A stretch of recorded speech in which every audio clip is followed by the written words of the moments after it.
Mr. Beast has gotten himself into quite the situation here, now getting sued for $100 million by the company that operates his ghost kitchen business that was MrBeast Burger, that he has been complaining about for like the last few months on Twitter, putting out negative things, and that's really what they're going after him for. But it's crazy numbers for MrBeast. He's definitely made it where now he's getting sued for over $100 million. And this is some of the stuff going on with MrBeast here being sued, saying that MrBeast is being sued by the company that runs MrBeast Burger, a virtual restaurant chain, and its ghost kitchens for failing to honor his contractual obligations and interfering with business, with damages allegedly exceeding $100 million. So that's where they get their $100 million plus lawsuit number from, is their damages that they say that they have suffered.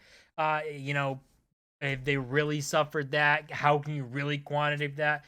It's really up in the air. But it is kind of crazy to see MrBeast, this stuff going on with him or them saying that he's going against their contract because he was speaking out against this whole MrBeast company, saying how it's just been a terrible thing. It's been really bad for his brand. It has, been bad quality control, and he's blaming all of that on this company, which is why they're going after him. Some more details here saying the suit alleges Donaldson, which is MrBeast, didn't meet promotional obligations, and goes further to say he made disparaging comments about MrBeast Burger and VDC that caused irreparable harm, pointing to a number of now deleted tweets in which Donaldson said he wanted to end the partnership and signed a bad deal, which those tweets are completely real. I remember reading them when they came out, him literally saying that he hated the MrBeast Burger. He wanted to shut it down because it was bad quality. It was ruining his brand.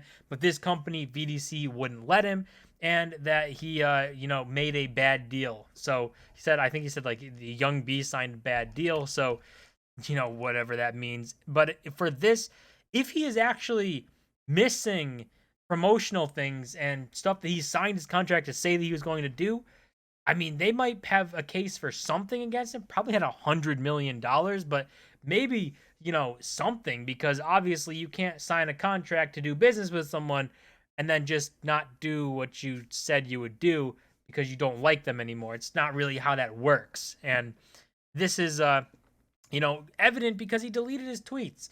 It kind of shows maybe you're a little bit at fault, right? Whenever you tweet stuff and then you delete it, it kind of makes a little weird kind of sense there, right? But if we look at some of the deleted tweets, what they were really about, this kind of talks about them saying in now deleted tweets, MrBeast posted that he'd like to step away from the business because it's hurting his own brand and he cannot guarantee the quality of the food across all locations, reports the restaurant business. Donaldson explained that he wanted to shut down MrBeast Burger altogether, but the company that he partnered with to create the business, Virtual Dining Concepts, which also runs Mariah Carey's Cookies, which would not allow him to terminate the brand. In another deleted tweet, Donaldson wrote, the Young Beast signed a bad deal. That's kind of the gist of his tweets there, of his deleted tweets, everything that went on. And it's definitely, not a great thing what is happening with MrBeast Burger. Some of the pictures that have come out from, burgers that people have gotten where they're pretty unedible, really.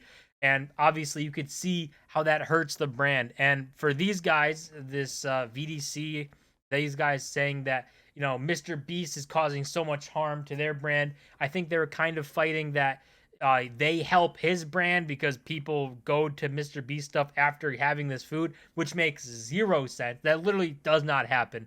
There is no one in the world who has ordered a MrBeast burger, got it, ate it, and said, wow, that's really good. I'm going to go check out this MrBeast guy on YouTube. Wonder who he is. It doesn't work that way. MrBeast is driving all the traffic here. He's people are going to buy this because his name is on it. That is the bottom line.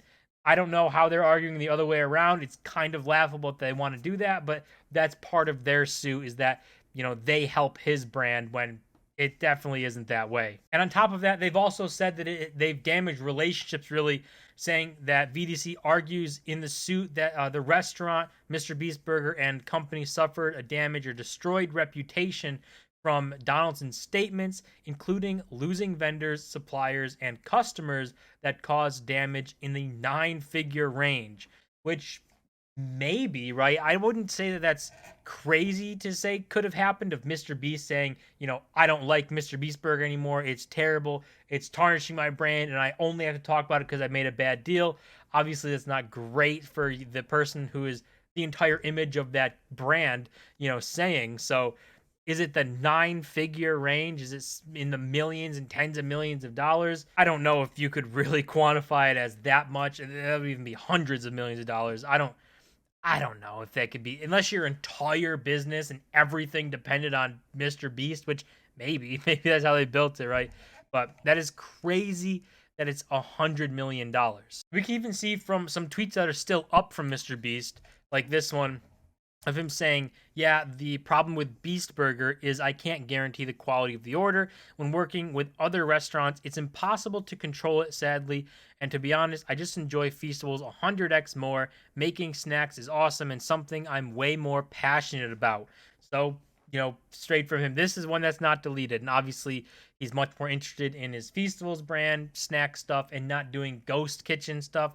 Maybe if MrBeast Burger was more hands-on and scaled slowly, and it was like he had control over the kitchens and the buildings and company and everything, that he could actually make sure it was good quality that he liked, maybe he would obviously want to do it more. But he is moving away from that, moving towards Feastables, which is probably making him way more money, right? If we look at these deals, he's probably just licensed his name to this other ghost kitchen company so that they run the ghost kitchen stuff. He gets probably a licensing fee for them using his name, and that's it. Whereas with Feastables, the bigger he builds it, the more money he makes. The more money it's worth. It can fund way more projects for him and way more videos. So obviously, you're going to be much more likely to enjoy and want to grow the business that is going to reward you more than the one that is probably going to reward someone else more. I don't think that that's too crazy of a concept, but there are contracts involved and obligations that he has to go through. Will they settle it out of court? Maybe. MrBeast actually did start this whole thing off where he actually sued them first for like $10 million. He sued them, so they sued them back for $100 million. Maybe, MrBeast will sue them back for $1 billion, right? Who knows? But it just is crazy to see these numbers being thrown around from YouTubers and see how big like MrBeast has gotten, where he's talking about costing a company hundreds of millions of dollars because he said something that like negative about them, that he didn't like them. But I guess we will see what happens with this. Hopefully they settle outside of court, right? And just kind of sweep this whole thing away. It doesn't become a big problem. But with both of them suing each other, maybe neither of them wants to settle and they push it to a jury thing. And that could be unpredictable on whether or not MrBeast actually has to pay this huge amount of money to this company. But that's going to do it for this video. As always, don't forget to smash the like button and subscribe. And I'll see you guys in my next video.